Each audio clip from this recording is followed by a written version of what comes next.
Ryan Reynolds here from Mint Mobile. With the price of just about everything going up during inflation, we thought we'd bring our prices down.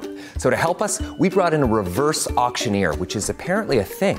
Mint Mobile Unlimited Premium Wireless. How to get 30, 30, bit to get 30, bit to get 20, 20, 20, bit to get 20, 20, bit to get 15, 15, 15, 15, just $15 a month? Sold! Give it a try at mintmobile.com/switch. $45 up front for 3 months plus taxes and fees. Promo rate for new customers for limited time. Unlimited more than 40 gigabytes per month. Slows full terms at mintmobile.com. Today on CityCast Boise, plans for a local casino have been in the works for years, and recently, news broke that one could be built near Boise. But the project is fueling tensions between two indigenous tribes who both want control of the casino and both have ancestral ties to the land. What's at stake for each group? We're finding out with Idaho Statesman reporter Angela Palermo. It's Tuesday, June 25th. I'm Lindsay Van Allen, and this is what Boise's talking about. So, Angela, you reported that there are two indigenous Idaho tribes that are currently at odds due to this proposed casino. Which tribes are they?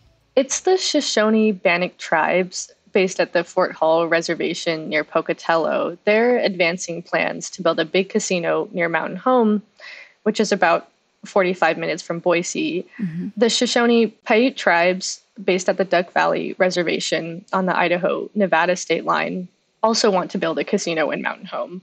And years ago, the tribes had discussed developing this gaming enterprise together, but it didn't work out, mainly because the Shopai wanted senior interest in the project and the Shoban wasn't interested in a lesser stake. So did that proposal end up going anywhere, or is this a whole new proposal that we're seeing now? This is a proposal just from the Shoban. The Shopai, their investors pulled out as this other proposal has moved forward. So things are a little bit up in the air with the Shopai's plans. So what's involved in the process for a tribe to build a new casino? It's not like they can't just buy the land and build a casino, right? It's a little more involved than that. Yeah, so for a tribe to build a casino off the reservation, they have to get approval from both the federal and the state governments. It's part of what's called a two-part determination. And right now, the Shoban is waiting for approval from the U.S. Department of Interior to say that they can go ahead and do this. And so when did the Shoshone-Bannock, they purchased the land, right? And it's been sitting in a trust. And so did they get the approval to build a casino? Is that why it's been proposed? Or are they still waiting on some approval? Yeah, the Shoban purchased the property in 2020. It's this 150-acre parcel southeast of Mountain Home, and they filed an application with the Interior Department to move forward with this, and so that's what they're waiting on right now. And then if it does get approved by the Interior Department, it goes to the governor for approval, and I spoke with Brad Little's office, and his office hasn't wanted to comment on this yet because it's unclear whether the Interior Department would approve it anyway, given the opposition from the Shopai, this other tribe. Angela, in your article, you quoted Brian Mason, the tribal chairman of the Shoshone-Paiute, who said that the casino would, quote, be built on his tribe's ancestral territory, and that a Shoshone-Paiute casino would, quote, help the Shoshone-Paiute become self-sufficient, end quote. Mason also wrote a letter to Governor Little and the Interior Secretary opposing the Shoshone-Bannock casino proposal. Do you think that will have an impact on the proposed casino? I think that it certainly could if there's this other tribe saying that they have stronger ancestral ties to the land. And, just the fact that they're opposing it could play into whether the Interior Department Secretary will approve it. I will say that the tribes both have ancestral ties to the land. The Shopai and the Shoban, among a few other tribes, were the original inhabitants of the Boise Valley. In fact, members of both tribes are descended from some of the same tribes, which is why they both share the name Shoshone, a tribe that lived in the Great Basin and other parts of the Mountain West for a long time. But the Shopai are basically making the case that they have greater ties because they are what they would call cradle to grave in Mountain Home, meaning that their members are born at a hospital in Mountain Home, and their elders have funeral arrangements and embalmings at the Elmore County seat. They also shop and spend their paychecks in Mountain Home. It's the nearest sizable city to the Duck Valley Reservation where they're located.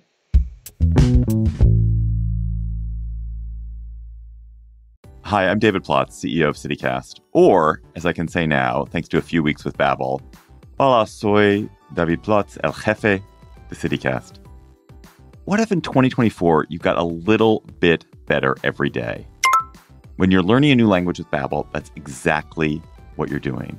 And if Babbel can help me start speaking a new language in just 3 weeks, imagine what you could do in a full year. I got started with Babbel because I realized that my girlfriend, who's a native Spanish speaker, and my son, who's in AP Spanish, were conspiring against me, or I thought they were conspiring against me in Spanish. I wanted to know what they were talking about. And now, thanks to literally just a few weeks of Babbel, I'm starting to be able to eavesdrop. It is rare that something so fun and simple, and Babbel is super fun and very simple, is also so useful. So here's a special limited time deal for CityCast listeners. Right now, get up to 60% off your Babbel subscription, but only for CityCast listeners at babbel.com/CityCast. Get up to 60% off at babbel.com/CityCast. Spelled BABBEL.com/CityCast. Rules and restrictions may apply. You had mentioned that the Shoshone-Paiute had previously worked towards building a casino in the area. How did the newly proposed Shoshone-Bannock Casino impact their efforts?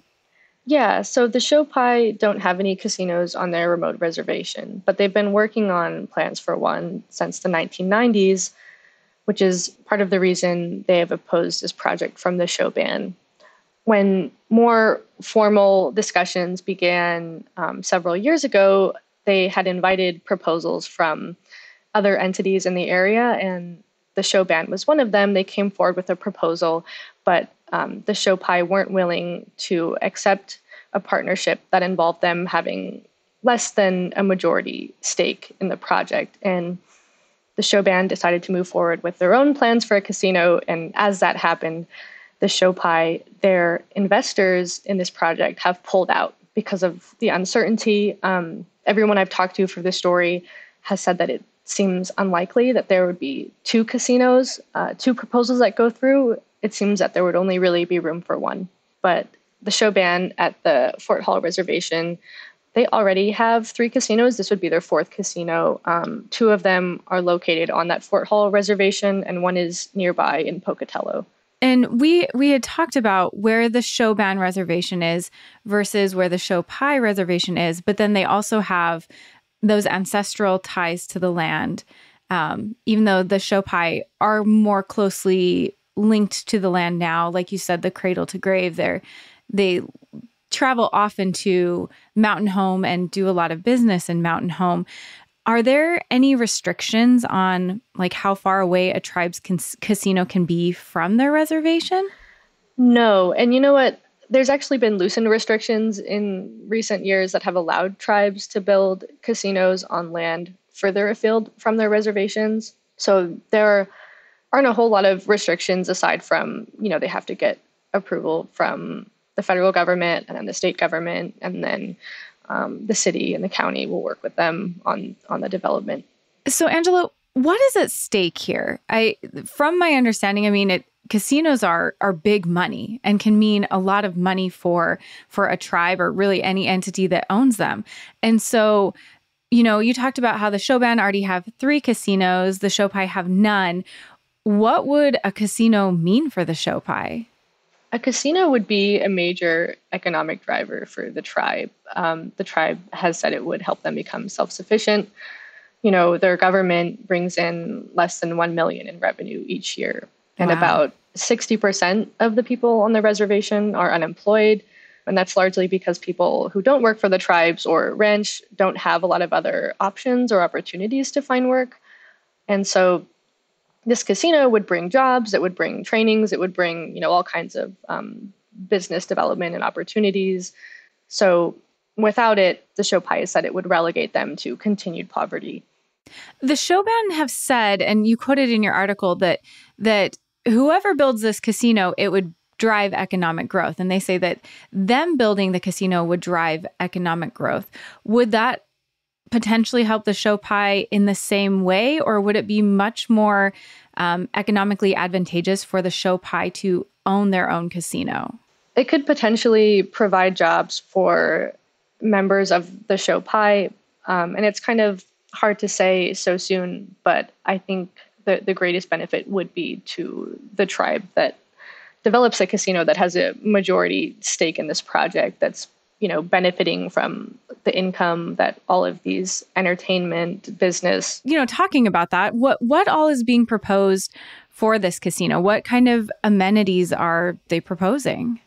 Yeah, so the casino would have 500,000 square feet of space. They would fit it with electronic gaming machines, a hotel, restaurants, an event center, bowling lanes, a couple of movie theaters, an arcade, and even a racetrack for horses. But not gaming tables, right? That wouldn't be allowed, but gaming machines would be. Yeah, so casinos in Idaho can offer video gaming and bingo, but not table games like blackjack, craps, and poker. So the Showban's casino and Mountain Home wouldn't have table games either.